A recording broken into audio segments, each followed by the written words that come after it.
मुख्यमंत्र्यांच्या उपस्थितीमध्ये डोंबिवलीत झालेल्या विकास परिषदेवरून आता शिवसेना आणि भाजपमध्ये आरोप प्रत्यारोपांच्या फैरी झडू लागल्यात। निवडणुकीच्या तोंडावर आमच्या कामाचं श्रेय भाजप लाटत असल्याचा आरोप शिवसेनेनं केलाय।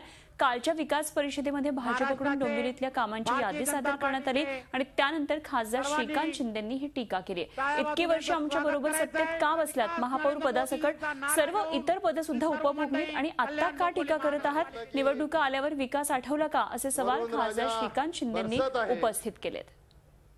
आणि त्यात ही भारतीय वाटत नव्हतं की ते सत्तेमध्ये आहेत करून सगळी पदं भूषवून झाली, यांची महापौर पद, उपमहापौर आणि वेगवेगळी मेन कमिटीज असतील, ते सगळे भूषवून झाल्यानंतर तुम्हाला वाटत होतं की शिवसेना विकास करत नव्हती तर तुम्ही सत्तेमधून बाहेर पडायचं होतं तेव्हाच।